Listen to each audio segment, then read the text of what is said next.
Om Shanti. Spark audio book का नाम है श्रेष्ठ स्मृति और ईश्वरीय स्वमान, पार्ट 2। पहला टॉपिक है स्मृति। स्मृति नशा दिलाती है। सदा यह याद रखो कि हम दिलाराम के दिल तख्त नशीन हैं। यह स्मृति ही तिलक है। तिलक है तो तख्त नशीन भी है। इसलिए जब तख्त पर बैठते हो तो पहले राज्य तिलक देते हैं। तो यह स्मृति का तिलक ही राज्य तिलक है। तो तिलक भी लगा हुआ है या मिट जाता है। कभी तिलक कभी आधा रह जाता है और कभी मिट भी जाता है। ऐसे तो नहीं। यह अविनाशी तिलक है, स्थूल तिलक नहीं है। जो तख्त नशीन होता है उसको कितनी खुशी होती है, कितना नशा होता है। आजकल के नेताओं को तख्त नहीं मिलता, कुर्सी मिलती है, तो भी कितना नशा रहता है। हमारी पार्टी का राज्य है, वो तो कुर्सी है, आपका तो तख्त है। तो स्मृति नशा दिलाती है। अगर स्मृति नहीं है तो नशा भी नहीं है। तिलक है तो तख्त है। तो चेक करो कि स्मृति का तिलक सदा लगा हुआ है, अर्थात सदा स्मृति स्वरूप है। अव्यक्त वाणी की डेट है 21 नवंबर 1992। अगला टॉपिक है जितनी स्मृति होगी उतनी समर्थी होगी। सदा अपने श्रेष्ठ भाग्य को स्मृति में रखते हुए अपने को समर्थ आत्माएं अनुभव करते हो, क्योंकि जितनी स्मृति होगी उतनी समर्थी होगी। स्मृति कम तो समर्थी भी कम। तो स्मृति स्वरूप बने हो या स्मृति लानी पड़ती है। जैसे अपना साकार स्वरूप कभी नहीं भूलता है, सदा स्मृति रहती है कि मैं फलाना हूँ, मैं ऐसा हूँ। ऐसे ही अपने भाग्य की स्मृति स्वरूप बनो। याद करने से स्मृति आए और चलते चलते स्मृति विस्मृति में आ जाए तो उसको स्वरूप नहीं कहेंगे। स्वरूप कभी भूलता नहीं। एक है स्मृति करने वाले और दूसरे है स्मृति स्वरूप रहने वाले। तो आप सभी कौन हो? स्वरूप बन गए हो या विस्मृति स्मृति का खेल चलता है? अव्यक्त वाणी की डेट है 16 दिसंबर 1993। अगला टॉपिक है स्थिति का आधार स्मृति है। स्मृति का परिवर्तन कर कर्म में श्रेष्ठता लाओ। जैसी स्मृति होगी वैसी स्थिति होगी और जैसी स्थिति वैसे कर्म होंगी। चेक करो, जब स्थिति कमजोर होती है तो कर्म कैसे होते हैं। कर्म में भी कमजोरी आ जाएगी और स्थिति शक्तिशाली तो कर्म भी शक्तिशाली होंगे। तो स्थिति का आधार है स्मृति। स्मृति खुशी की है तो स्थिति भी खुश, कर्म भी खुशी खुशी से करेंगे। फाउंडेशन है स्मृति। तो बाप ने स्मृति बदल ली। साधारण से विशेष आत्मा बने तो स्मृति चेंज हो गई। चाहे कर्म साधारण हो, लेकिन साधारण कर्म में भी विशेषता हो। मानो खाना बना रहे हो तो ये तो साधारण कर्म है ना, सब करते हैं। लेकिन आपका खाना बनाना और दूसरों के खाना बनाना में फर्क होगा ना। आपके याद का भोजन और साधारण भोजन में अंतर है। वो प्रसाद है, वो खाना है। तो विशेषता आ गई ना। याद में जो खाना खाते हो या बनाते हो तो उसको ब्रह्मा भोजन कहते हैं। तो सदा याद रखना कि पुरुषोत्तम विशेष आत्माएं बन गए तो साधारण कर्म कर नहीं सकते। अव्यक्त वाणी की डेट है 18 जनवरी 1994। अगला टॉपिक है अविनाशी अधिकार निश्चित है। इस स्मृति से सदा निश्चिंत रहो। सब बोझ बाप को दे दो। सदैव अपने भिन्न भिन्न प्राप्त अधिकारों को सामने रखो, इमर्ज रूप में लाओ। जितना इमर्ज होगा, स्मृति में होगा, तो स्मृति की समर्थी आती है। कभी किस अधिकार को याद करो, कभी किस अधिकार को याद करो। वैरायटी है ना। आजकल के मानव को भी वैरायटी में रुचि होती है ना। तो आपके पास कितनी वैरायटी है? बहुत है ना।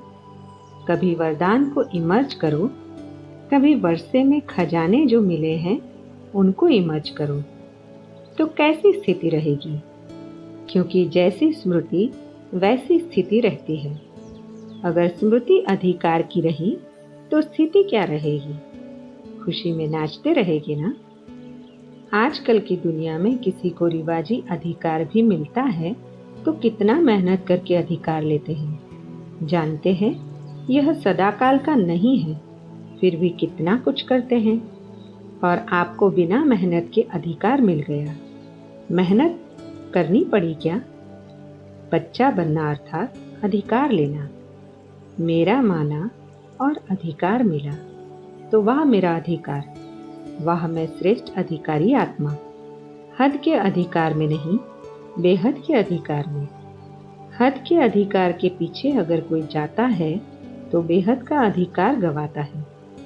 तो सदा बेहद के अधिकार की खुशी में रहो। खुश रहते हो ना। आप जैसी खुशी किसके पास है? निश्चिंत हो गए। कोई चिंता है क्या? पता नहीं क्या होगा, ये चिंता है।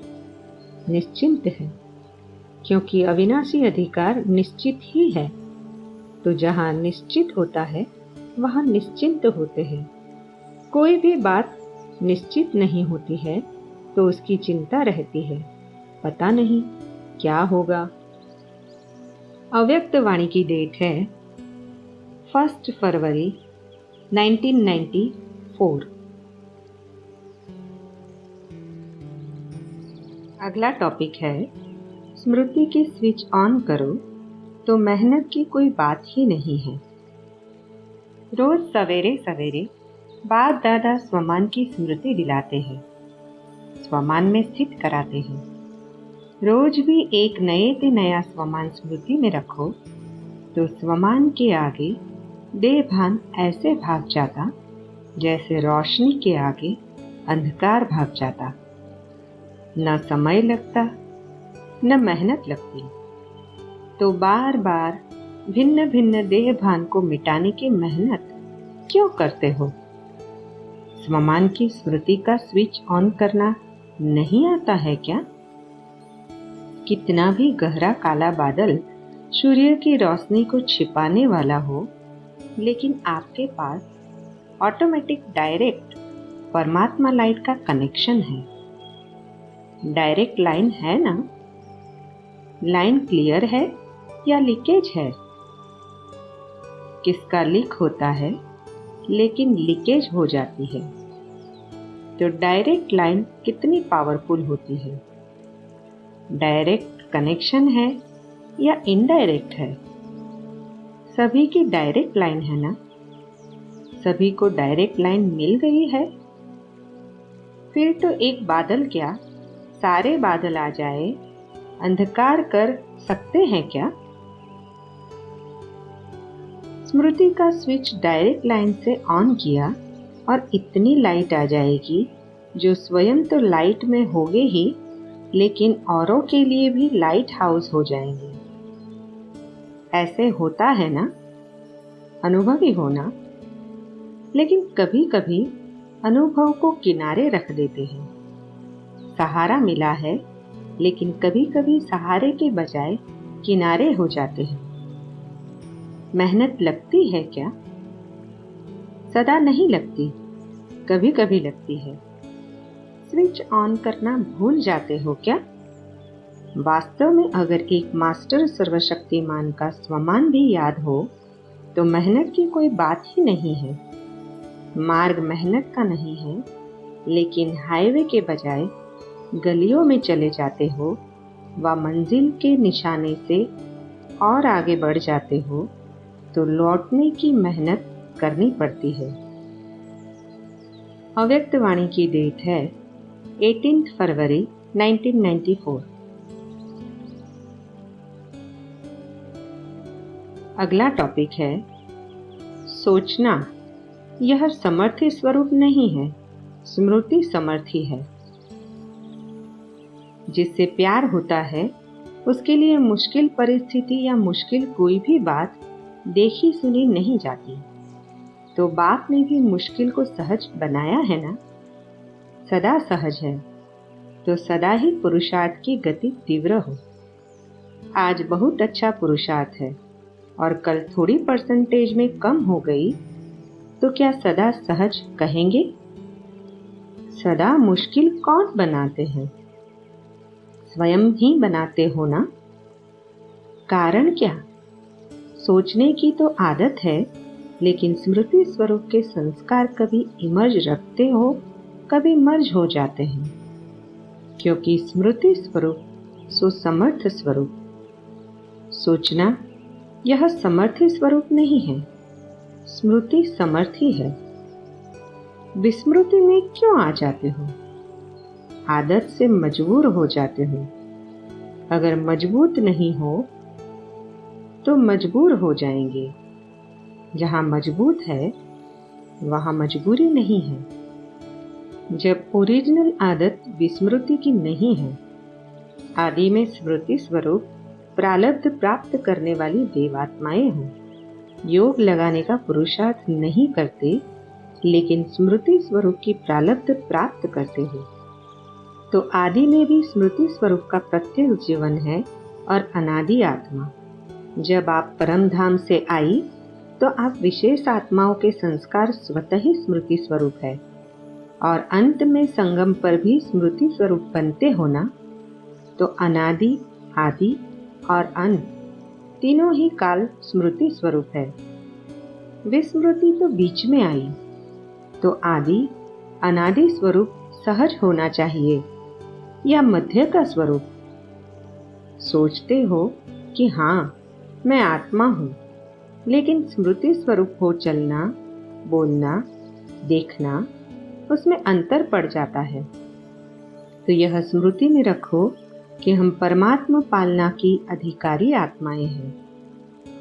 बाप दादा चार्ट चेक करते हैं तो लकीर कभी ऊंची कभी नीची होती है, कभी कोई दाग होता है, कभी जीवन के कागज में कोई दाग नहीं भी होता है और कोई समय दाग ही दाग, एक पीछे दूसरा, दूसरे के पीछे तीसरा दाग ही नजर आते हैं। क्यों? एक तो गलती हो जाती है, लेकिन गलती होने के बाद भी उसी गलती को सोचते रहते हो। क्यों? क्या? कैसे? ऐसे नहीं वैसे। कई रूप से बात को छोड़ते नहीं हो। बात आपको छोड़कर चली जाती है, लेकिन आप बात को छोड़ते नहीं हो। जितना समय सोचने स्वरूप बनते हो, यथार्थ स्मृति स्वरूप नहीं बनते हो, तो दाग के ऊपर दाग लगते जाते हैं। पेपर का टाइम कम होता है, लेकिन व्यर्थ सोचने का संस्कार होने के कारण पेपर का टाइम बढ़ा देते हो। सेकंड पूरा हुआ और निर्विकल्प स्थिति बन जाए, यह संस्कार इमर्ज करो। निर्विकल्प बनना आता है ना। अपने श्रेष्ठ भाग्य को स्मृति में लाकर सदा हर्षित रहो। अपने परमात्मा पालना को सदा बार बार स्मृति में लाओ। सुनना भी आता है, सोचना भी आता है, लेकिन फर्क क्या पड़ जाता है? मेजॉरिटी में एक विशेष शक्ति की कमी रह जाती है। कभी बहुत अच्छे चलते हो, कभी चलते हो, कभी उड़ते हो, आगे बढ़ते हो, लेकिन फिर नीचे क्यों आ जाते हो? इसका विशेष कारण क्या? परिवर्तन शक्ति की कमजोरी है। समझते भी हो कि ये यथार्थ नहीं है, लेकिन परिवर्तित होने की कमी हो जाती है। ब्राह्मण जीवन में परिवर्तन में आ गए, अब कोई कहेंगे कि मैं ब्राह्मण नहीं हूं। सभी अपने को बीके लिखते हो ना। हम ब्राह्मण हैं, यह समझते हो ना, ब्राह्मण जीवन में जो परीक्षाएं आती है उसमें परिवर्तन करने की शक्ति आवश्यक होती है। जब व्यर्थ संकल्प चलते हैं तो समझते भी हो कि ये व्यर्थ है, लेकिन व्यर्थ संकल्पों का बहाव इतना तेज होता है जो अपने तरफ खींचता जाता है। जैसे नदी का व सागर का बहुत फोर्स होता है तो कितना भी अपने को रोकने की कोशिश करते हैं, लेकिन फिर भी बहते जाते हैं। समझते भी हो, सोचते भी हो कि ये ठीक नहीं है, इससे नुकसान है, फिर भी बहाव में बह जाते हो। इसका कारण क्या? परिवर्तन शक्ति की कमी। पहला विशेष परिवर्तन है स्वरूप का परिवर्तन। मैं शरीर नहीं लेकिन आत्मा हूँ, यह स्वरूप का परिवर्तन है। यह आदि परिवर्तन है। इसमें भी चेक करो तो जब देह भान का फोर्स होता है तो आत्मा अभिमान के स्वरूप में टिक सकते हो या बह जाते हो।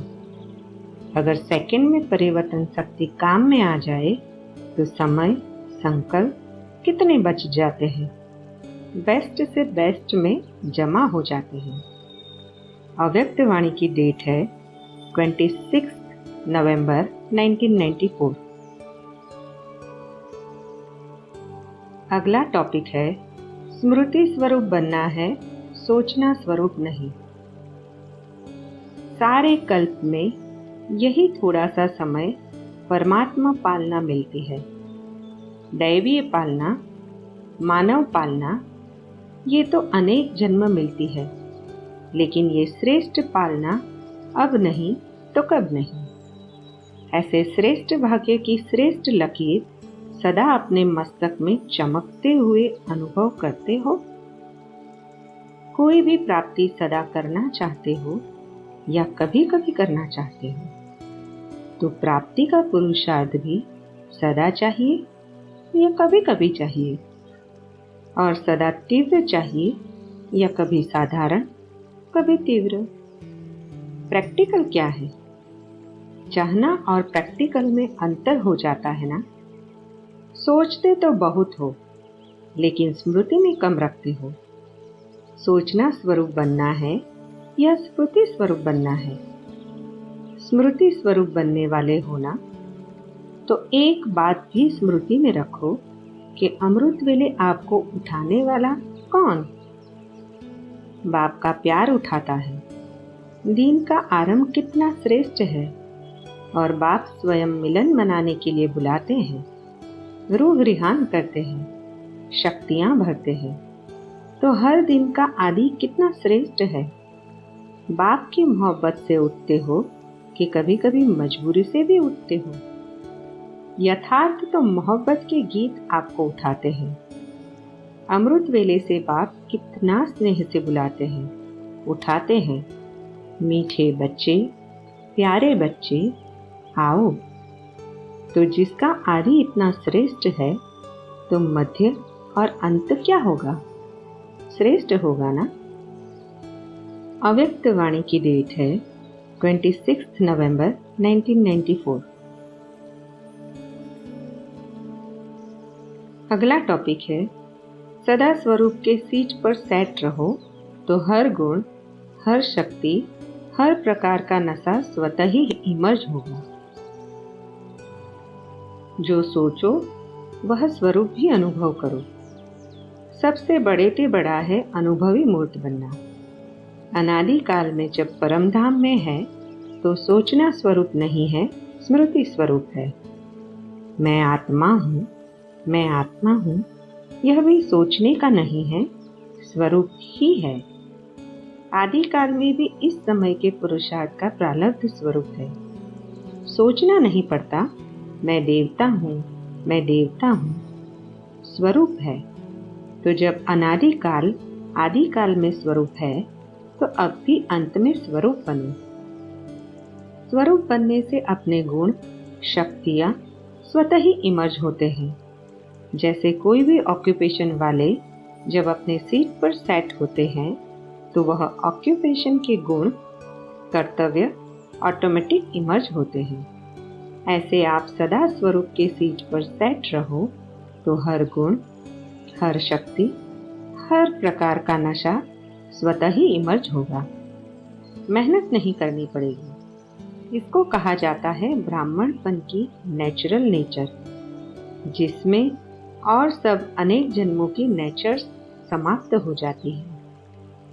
ब्राह्मण जीवन की नेचुरल नेचर है ही गुण स्वरूप, सर्वशक्ति स्वरूप, और जो भी पुरानी नेचर्स है वह ब्राह्मण जीवन की नेचर्स नहीं है। अव्यक्त वाणी की डेट है 31 जनवरी 1998।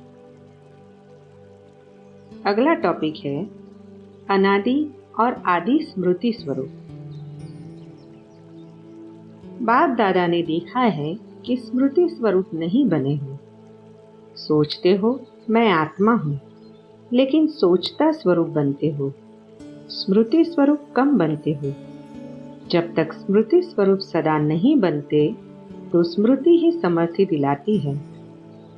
स्मृति स्वरूप ही समर्थ स्वरूप है, इसलिए भाग्य का सितारा कम चमकता है। अपने आप से पूछो कि ज्यादा समय सोच स्वरूप बनते हो व स्मृति स्वरूप बनते हो।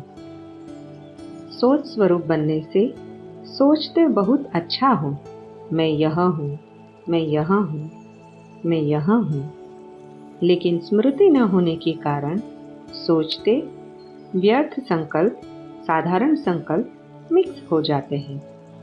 वास्तव में देखा जाए तो आपका अनादि स्वरूप स्मृति और समर्थ स्वरूप है, सोचने वाला नहीं स्वरूप है। और आदि में भी इस समय की स्मृति स्वरूप की प्रारब्ध प्राप्त होती है। तो अनादि और आदि स्मृति स्वरूप है, और इस समय अंत में संगम समय पर भी स्मृति स्वरूप बनते हो। तो आदि, अनादि और अंत तीनों कालों में स्मृति स्वरूप हो, सोचना स्वरूप नहीं हो। इसलिए बाप दादा ने पहले भी कहा कि वर्तमान समय अनुभवी मूर्त बनना श्रेष्ठ स्टेज है। सोचते हो मैं आत्मा हूँ, परमात्मा प्राप्ति है, लेकिन समझना और अनुभव करना इसमें बहुत अंतर है। अनुभवी मूर्त कभी भी न माया से धोखा खा सकता, न दुख की अनुभूति कर सकता। यह जो बीच बीच में माया के खेल देखते हो या खेल खेलते भी हो, उसका कारण अनुभवी मूर्त की कमी है। अनुभव की अथॉरिटी सबसे श्रेष्ठ है। तो बाप दादा ने देखा कि कई बच्चे सोचते हैं लेकिन स्वरूप की अनुभूति कम है। अव्यक्त वाणी की डेट है 15 दिसंबर 2006। अगला टॉपिक है बाप दादा द्वारा दी गई स्वमान की समझाने।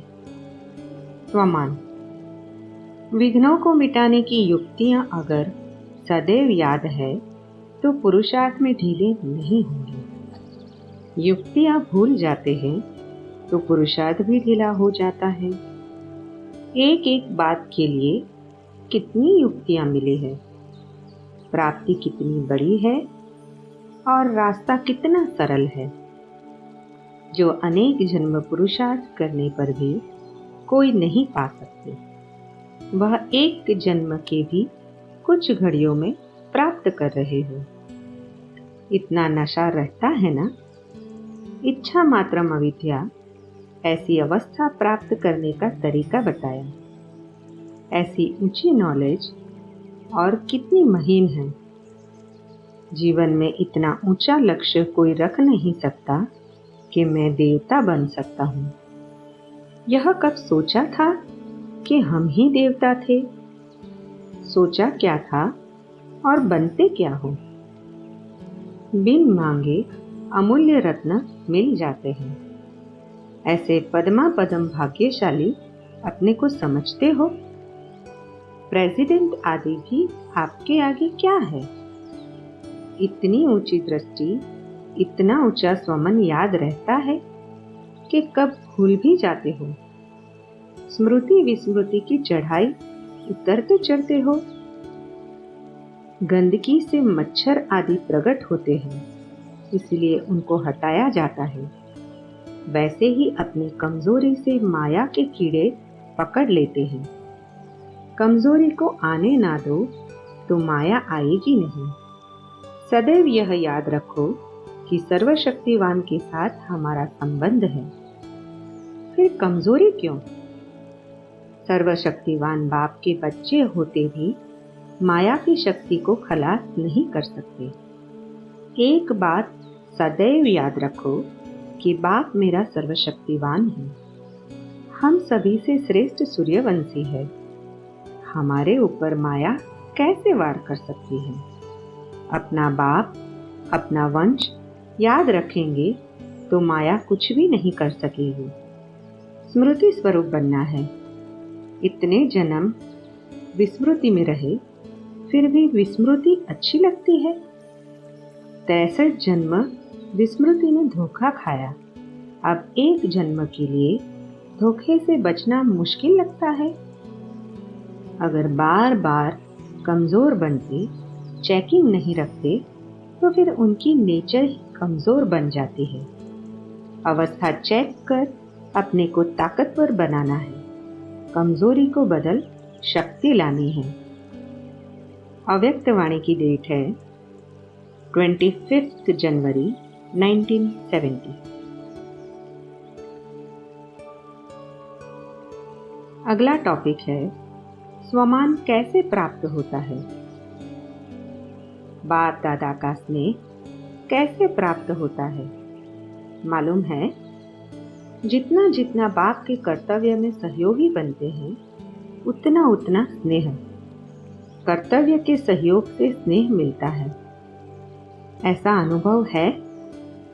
जिस दिन कर्तव्य के अधिक सहयोगी होते हैं, उस दिन स्नेह का विशेष अधिक अनुभव होता है। सदा सहयोगी, सदा स्नेही। स्वमान कैसे प्राप्त होता है? जितना निर्माण उतना स्वमान, और जितना जितना बाप दादा के समान उतना ही स्वमान। निर्माण भी बनना है, समान भी बनना है। ऐसा ही पुरुषार्थ करना है। निर्माणता में भी कमी नहीं तो समानता में भी कमी नहीं, फिर स्वमान में भी कमी नहीं। अपनी स्वमान की परख समानता से देखनी है। अव्यक्त वाणी की डेट है 5 अप्रैल 1970। अगला टॉपिक है रूहाब और रहम की समानता से स्वमान की प्राप्ति। बगैर धारणा के तो अपनी व सर्विस की उन्नति नहीं हो सकती। वह कर रहे हो और करनी ही है। करेंगे यह शब्द भी नहीं, करना ही है। मुख्य दो धारणाएं हैं, ईश्वरीय रूहाब और साथ में रहम। अगर रूहाब और रहम दोनों ही साथ साथ में हैं और समान हैं, तो दोनों गुणों की समानता से रूहानियत की स्टेज बन जाती। इसको ही रूहानियत व रूहानी स्थिति कहा जाता है। रूहाब भी पूरा हो और रहम भी पूरा हो। अभी रूहाब को छोड़ सिर्फ रहम करते हो व रहम को छोड़ सिर्फ रूहाब में आते हो। इसलिए दोनों की समानता से जो रूहानियत की स्थिति बनती है, उसकी कमी हो जाती है। इसलिए सदैव जो कोई भी कर्तव्य करते हो व मुख से शब्द वर्णन करते हो, तो पहले चेक करो कि रहम और रूहाब दोनों समान रूप में है। दोनों को समान करने से एक तो अपना स्वमान स्वयं रख सकेंगे, दूसरा सर्व आत्माओं से भी स्वमान की प्राप्ति होगी। स्वमान को छोड़ मान की इच्छा रखने से सफलता नहीं हो पाती है। मान की इच्छा को छोड़ स्वमान में टिक जाओ तो मान परछाई के समान आपके पिछाड़ी में आएगा। जैसे भक्त अपने देवताओं व देवियों के पीछे अंधश्रद्धा वस भी कितने भागदौड़ करते हैं। वैसे चैतन्य स्वरूप में स्वमान में स्थित हुई आत्माओं के पीछे सर्व आत्माएं मान देने के लिए आएगी, दौड़ेगी। अव्यक्त वाणी की डेट है 11 जुलाई 1971। अगला टॉपिक है स्वमान के अनुभवी कैसे बने।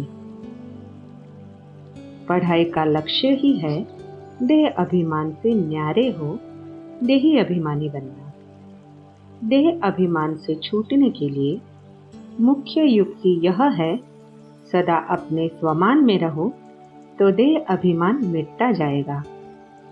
स्वमान में स्व का भान भी रहता है, अर्थात आत्मा का भान।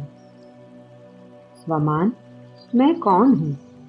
अपने इस संगम युग के और भविष्य के भी अनेक प्रकार के स्वमान जो समय प्रति समय अनुभव कराए गए हैं, उनमें से अगर कोई भी स्वमान में स्थित रहे तो देह अभिमान मिटता जाए। मैं उच्च से उच्च ब्राह्मण हूँ, यह भी स्वमान है। सारे विश्व के अंदर ब्रह्मांड और विश्व के मालिक बनने वाली मैं आत्मा हूँ, यह भी स्वमान है। जैसे आप लोगों को शुरू में स्त्रीपन के देह के भान से परे होने का लक्ष्य रहता था, मैं आत्मा पुरुष हूँ, इस पुरुष के स्वभाव में स्थित कराने से स्त्रीपन का भान नंबरवार पुरुषार्थ अनुसार निकलता गया। ऐसे ही सदैव अपनी बुद्धि के अंदर वर्तमान व भविष्य स्वमान की स्मृति रहे तो देह अभिमान नहीं रहेगा। सिर्फ शब्द चेंज होने से स्वमान से स्वभाव भी अच्छा हो जाता है। स्वभाव का टक्कर होता ही तब है जब एक दो को स्व का भान नहीं रहता। तो स्वमान अर्थात स्व का मान, उससे एक तो देह अभिमान समाप्त हो जाता है और स्वभाव में नहीं आएंगे। साथ साथ जो स्वमान में स्थित होता है उनको स्वतः ही मान भी मिलता है। आजकल दुनिया में भी मान से स्वमान मिलता है ना। कोई प्रेसिडेंट है, उनका मान बड़ा होने के कारण स्वमान भी ऐसा मिलता है ना। स्वमान से ही विश्व का महाराजन बनेंगे और उनको विश्व सम्मान देगा। तो सिर्फ अपने स्वमान में स्थित होने से सर्व प्राप्ति हो सकती है। इस स्वमान में स्थित वह रह सकता है जिनको जो अनेक प्रकार के स्वमान सुनाए उसका अनुभव होगा। मैं शिव शक्ति हूँ, यह भी स्वमान है। एक होता है सुनना, एक होता है उस स्वमान स्वरूप का अनुभव। तो अनुभव के आधार पर एक सेकंड में देह अभिमान से स्वमान में स्थित हो जाएंगे।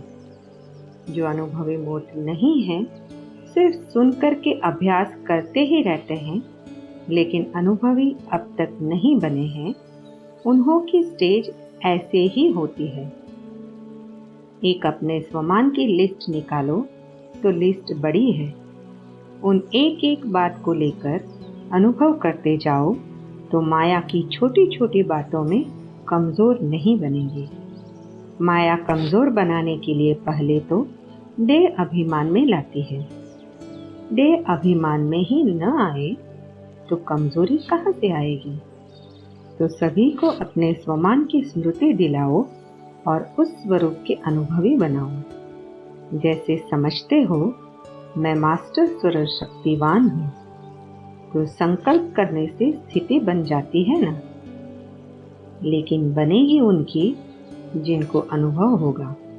अनुभव नहीं तो स्थित होते होते वह रह ही जाते हैं। स्थिति बन नहीं सकती और थकावट, मुश्किल मार्ग अनुभव करते हैं। कैसे करे यह क्वेश्चन उठता है।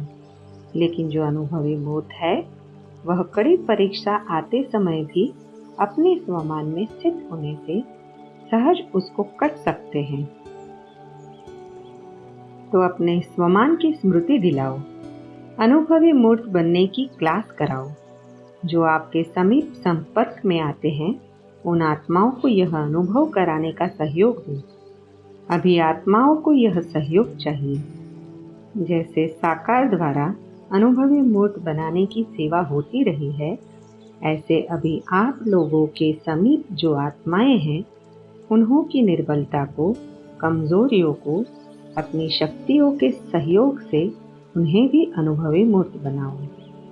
चेक करो कि जिन आत्माओं के प्रति निमित्त बने हुए हैं, वह आत्माएं स्वमान की स्थिति के अनुभवी है। अगर नहीं, तो उन्हों को बनाना चाहिए। यह मेहनत करनी चाहिए। अगर राजधानी के समीप संबंध में आने वाली आत्माएं ही कमजोर होगी, तो प्रजा क्या होगी? ऐसी कमजोर आत्माएं संबंध में नहीं आ सकती। अब अपनी राजधानी को जल्दी जल्दी तैयार करना है। पिछली प्रजा तो जल्दी बन जाएगी, लेकिन जो राजाई के संबंध में संपर्क में आने वाले हैं, उन्हों को तो ऐसा बनाना है ना। ऐसा ध्यान हर एक स्थान पर निमित्त बनी हुई श्रेष्ठ आत्माओं को देना है। मेरे संपर्क में आने वाली कोई भी आत्मा इस स्थिति से वंचित न रह जाए, यह ध्यान रखना चाहिए। खुद ही अपने में कोई शक्ति का अनुभव अगर नहीं करते हैं, तो औरों को क्या शक्ति दे सकेंगे? जो आत्माएं चाहती हैं, समीप आती है, समय देती है, सहयोगी बनी हुई है, ऐसी आत्माओं को अब माता पिता द्वारा तो पालना नहीं मिल सकती। इसलिए निमित्त बनी हुई अनुभवी मूर्तियों द्वारा यह पालना मिले। अगर यह चेकिंग रखो, तो कितनी आत्माएं ऐसी शक्तिशाली निकलेगी? आधा हिस्सा निकलेगी। जिन्होंने डायरेक्ट पालना ली है, उन्होंने फिर भी अनुभवों की रचना भरी हुई है। औरों की यह पालना होनी आवश्यक है। तो हर एक टीचर को अपनी क्लास का यह ध्यान रखना चाहिए। अव्यक्त वाणी की डेट है 21 जनवरी 1972। अगला टॉपिक है स्वयं के स्वमान की स्थिति में स्थित होने वाला जो कर्म करता है, वही संयम बन जाता है। जैसे बाप के लिए कहा हुआ है कि वह जो है, जैसा है, वैसा ही उनको जानने वाला सर्व प्राप्तियां कर सकता है, वैसे ही स्वयं को जानने के लिए भी जो हूँ, जैसा हूँ, ऐसा ही जानकर और मानकर सारा दिन चलते फिरते हो। क्योंकि जैसे बाप को सर्व स्वरूपों से व सर्व संबंधों से जानना आवश्यक है, ऐसे ही बाप द्वारा स्वयं को भी ऐसा जानना आवश्यक है। जानना अर्थात मानना। मैं जो हूँ, जैसा हूँ, ऐसे मानकर चलेंगे तो क्या स्थिति होगी? देह में विदेही, व्यक्त में होते अव्यक्त, चलते फिरते फरिश्ता व कर्म करते हुए कर्मातीत। क्योंकि जब स्वयं को अच्छी तरह से जान और मान लेते हैं, तो जो स्वयं को जानता है, उस द्वारा कोई भी संयम में चलना। स्वयं को मान करके चलने वाले से स्वतः ही संयम साथ साथ रहता है। उनको सोचना नहीं पड़ता है कि यह संयम है व नहीं। लेकिन स्वयं की स्थिति में स्थित होने वाला जो कर्म करता है, जो बोल बोलता है, जो संकल्प करता है, वही संयम बन जाता है। जैसे साकार में स्वयं की स्मृति में रहने से जो कर्म किया, वही ब्राह्मण परिवार का संयम हो गया ना। यह संयम कैसे बने? ब्रह्मा द्वारा जो कुछ चला, वही ब्राह्मण परिवार के लिए संयम बना। तो स्वयं ही स्मृति में रहने से हर कर्म संयम बन ही जाता है, और साथ साथ समय की पहचान भी उनके सामने सदैव स्पष्ट रहती है। जैसे बड़े ऑफिसर्स के सामने सारा प्लान होता है, जिसको देखते हुए वह अपनी अपनी कारोबार चलाते हैं। जैसे एरोप्लेन व स्टीमर चलाने वालों के पास अपने अपने प्लान्स होते हैं, जिससे वह रास्ते को स्पष्ट समझ जाते हैं। इसी प्रकार जो स्वयं को जानता है उससे संयम ऑटोमेटिकली चलते रहते हैं और समय की पहचान भी ऐसे स्पष्ट होती है। सारा दिन स्वयं जो है जैसा है वैसी स्मृति रहती है। इसलिए गाया हुआ भी है, जो कर्म मैं करूँगा मुझे देख सभी करेंगे। तो ऐसे स्वयं को जानने वाला जो कर्म करेगा वही संयम बन जाएगा। उनको देख सभी फॉलो करेंगे। ऐसी स्मृति सदा रहे।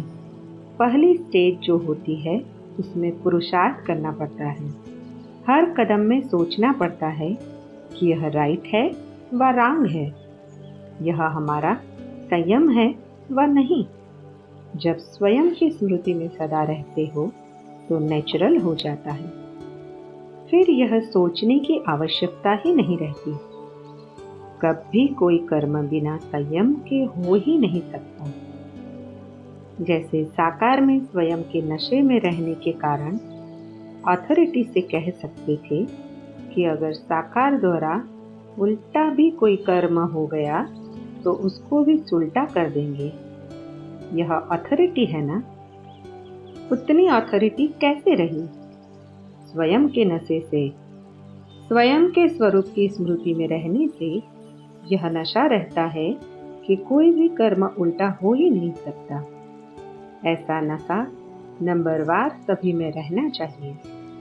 जब फॉलो फादर है तो फॉलो करने वालों की यह स्टेज नहीं आएगी। इसको भी फॉलो करेंगे ना? यह अथॉरिटी है ना? उतनी अथॉरिटी कैसे रही?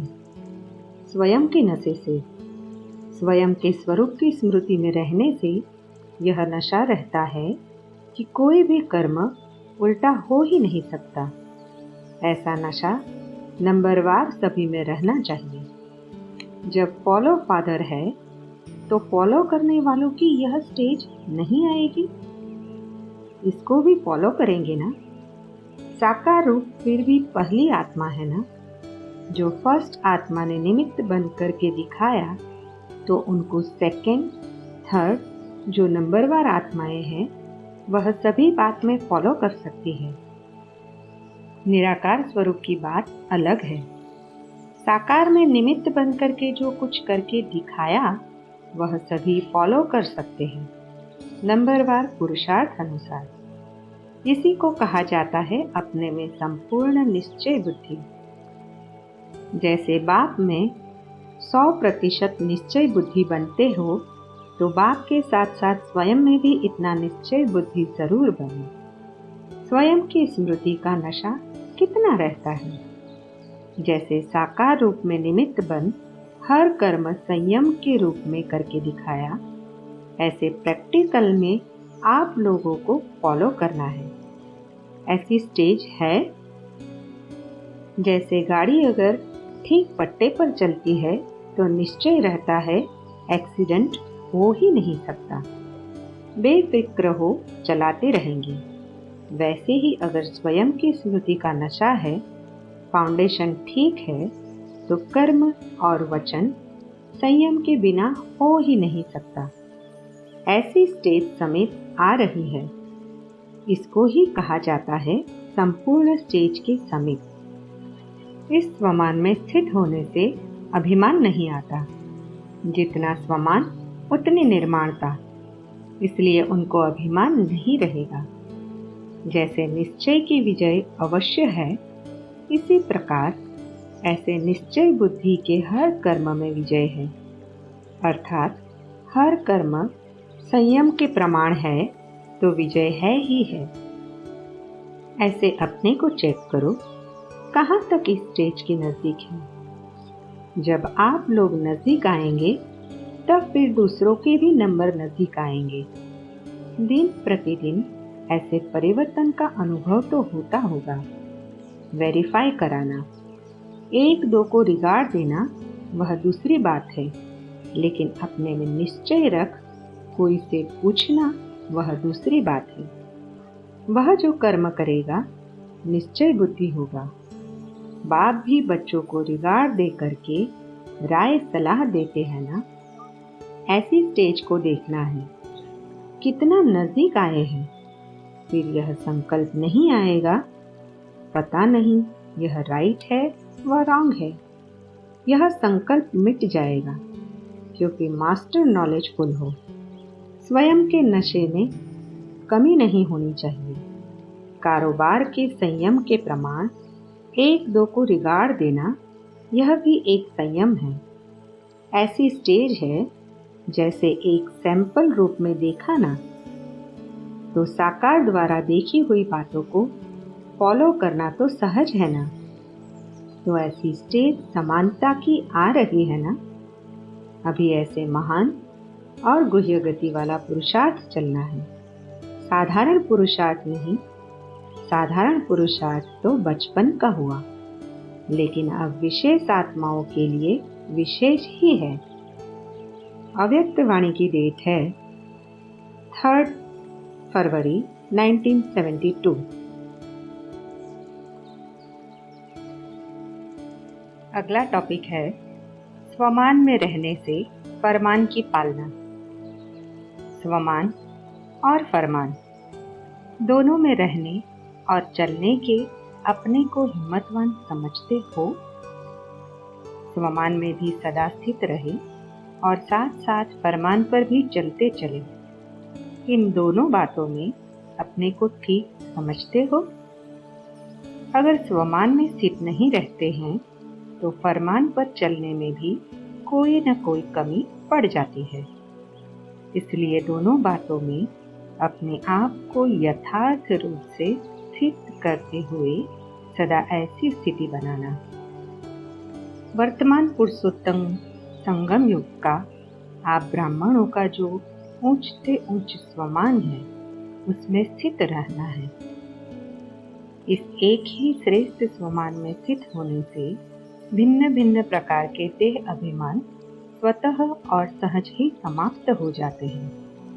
कहाँ कहाँ सर्विस करते करते व अपने पुरुषार्थ में चलते चलते बहुत छोटी सी एक शब्द की गलती कर देते हैं, जिससे ही फिर सारी गलतियां हो जाती हैं। सर्व गलतियों का बीज एक शब्द की कमजोरी है। वह कौन सा शब्द? स्वमान से स्व शब्द निकाल देते हैं। स्वमान को भूल जाते हैं। मान में आने से फरमान भूल जाते हैं। फरमान है स्वमान में स्थित रहो, तो मान में आने से फरमान खत्म हो गया ना।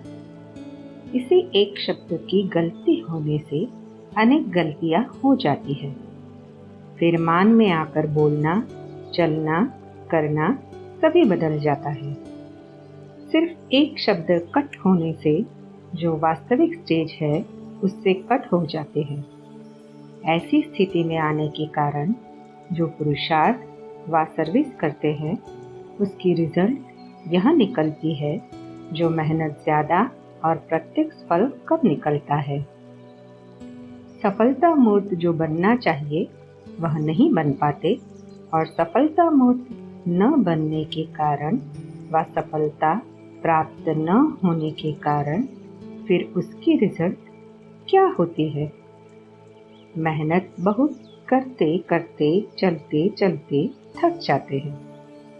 उल्लास कम होते होते आलस्य आ जाता है और जहाँ आलस्य आया वहाँ उनके अन्य साथी भी सहज ही आ जाते हैं।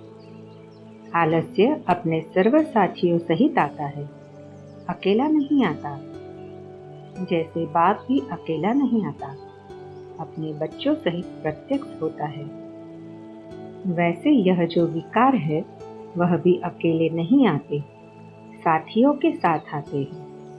इसलिए फिर विकारों की प्रवेशता होने से कई फरमान उल्लंघन करने कारण स्थिति क्या हो जाती है? कोई न कोई बात का अरमान रह जाता है। न स्वयं संतुष्ट रहते, न दूसरों को संतुष्ट कर पाते, सिर्फ एक शब्द कट करने के कारण।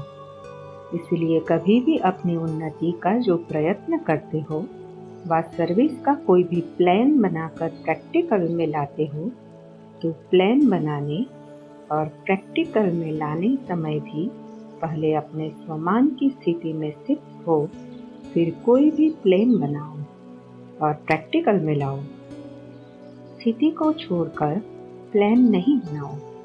अगर स्थिति को छोड़कर प्लान्स बनाते हो तो क्या हो जाता है?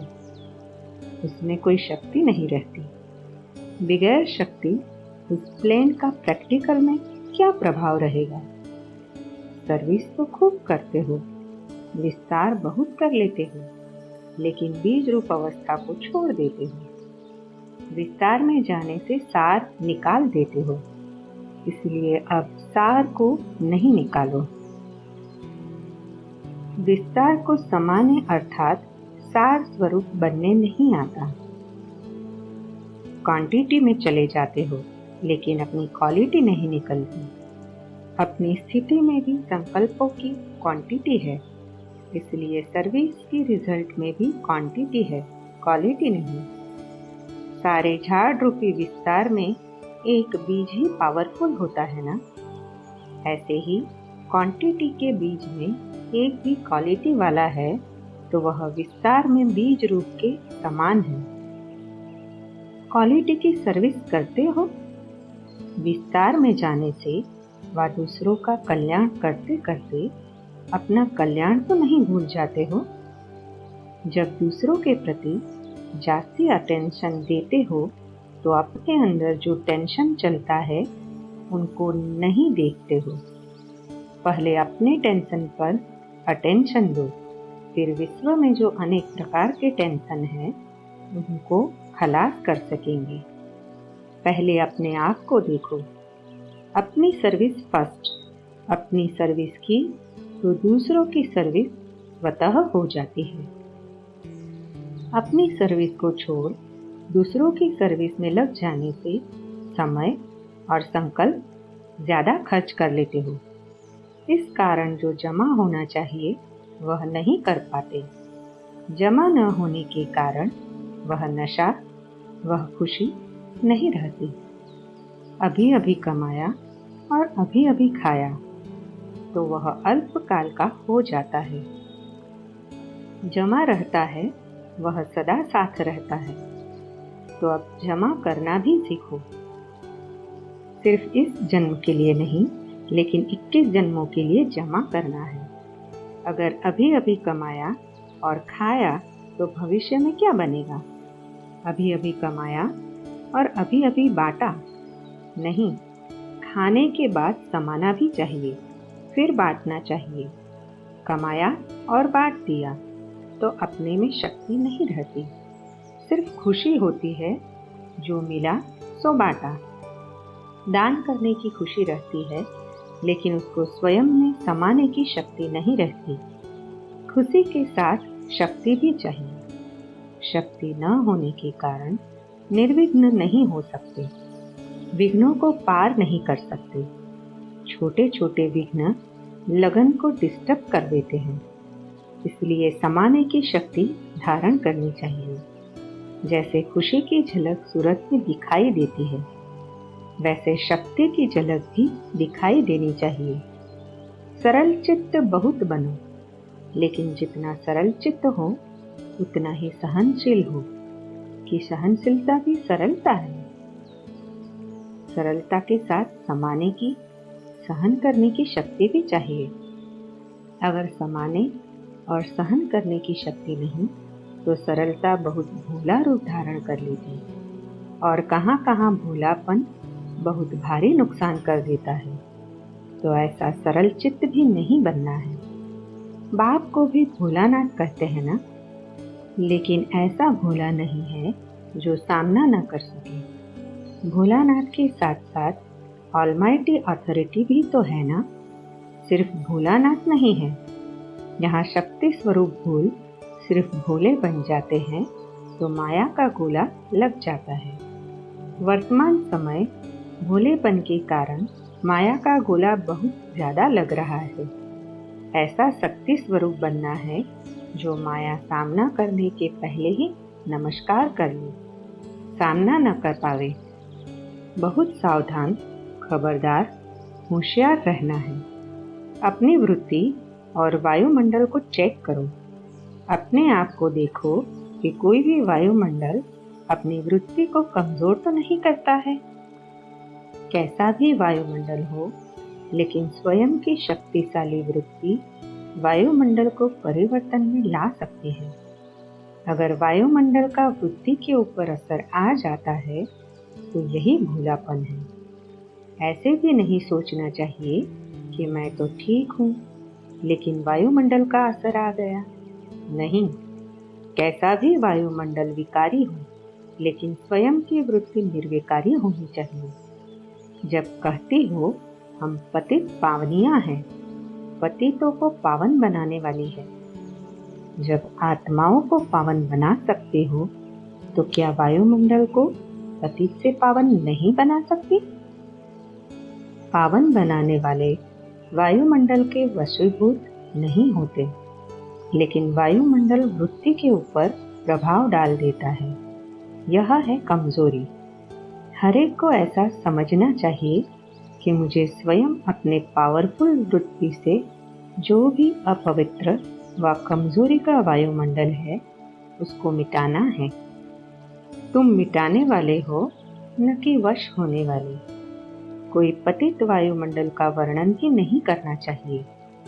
वर्णन किया तो जैसे कहावत है ना, पाप को देखने वाले पर भी पाप होता है।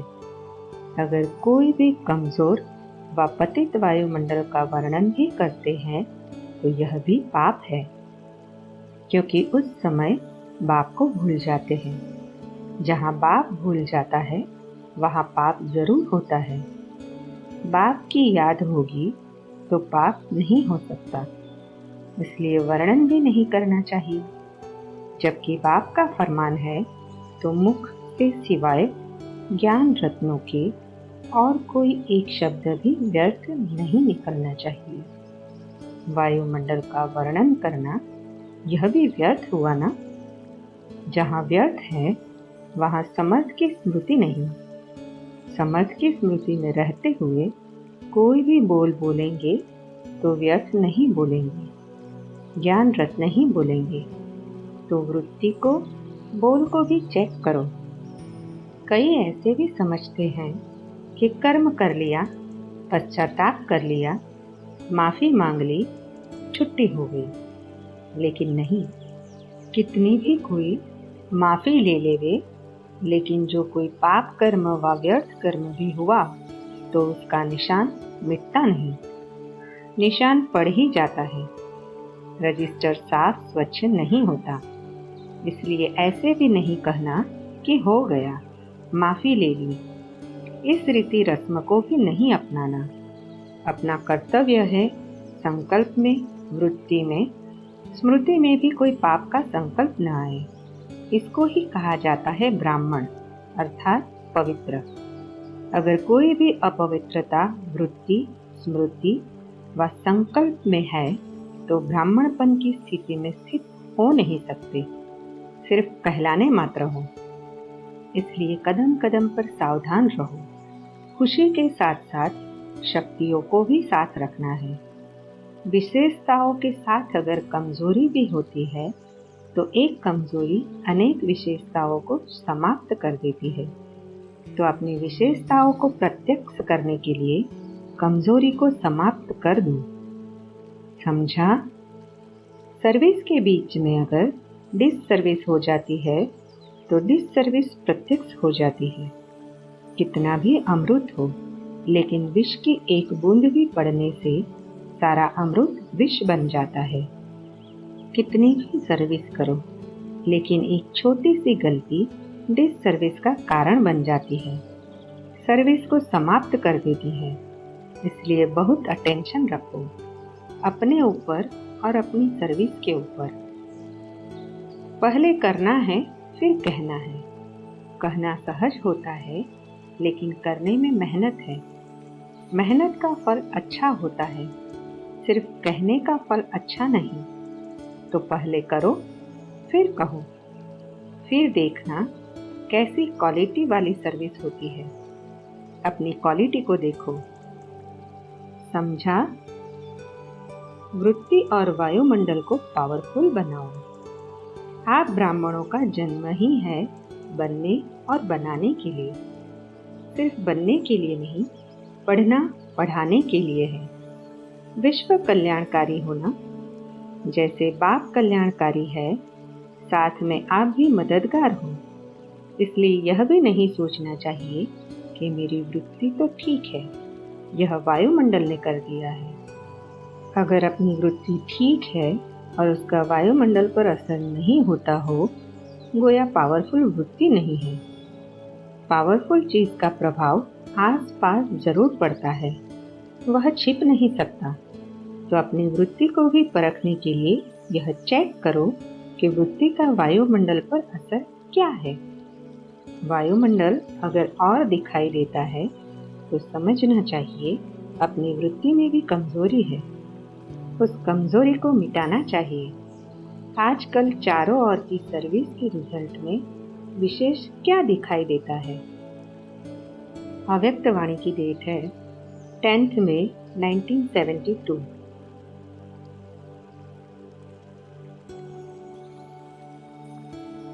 ओम शांति।